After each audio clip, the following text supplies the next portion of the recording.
It's the 1860s. America has just ended its Civil War, but the racism that fueled it is far from gone. Racism has manifested itself into white supremacist groups, black codes, and Jim Crow laws.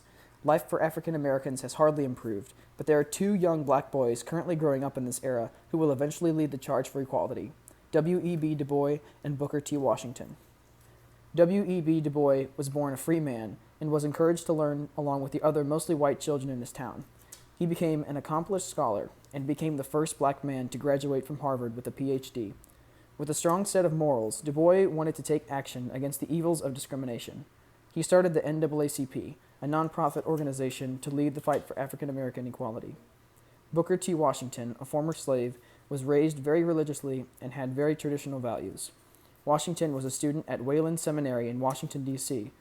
With an education in philosophy, he became renowned for his work while at the seminary. Later, he became the first African American man to be invited into the White House. Washington even became an advisor to President Roosevelt and Taft. While DuBois and Washington both strived to eradicate systemic racism, the two had drastically different ideas when it came to the process. DuBois believed that capitalism was the source of racism, so naturally, he supported communism. DuBois also believed that the best way to educate the black community was to give higher education to as many blacks as he could, contrary to Washington's advocacy for industrial education.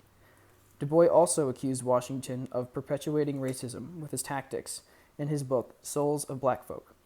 Despite these differences in execution, Washington still took a stand against racism. Washington preached the philosophy of self-help.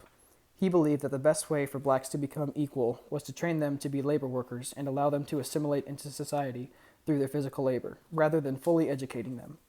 He thought that this process would be quicker and more attainable than attempting immediate assimilation into white society. This was one of his less interesting views, though.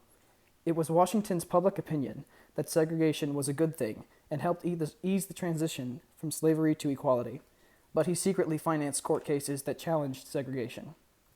Although these men had their differences in policy, they both aided the mitigation of African Americans.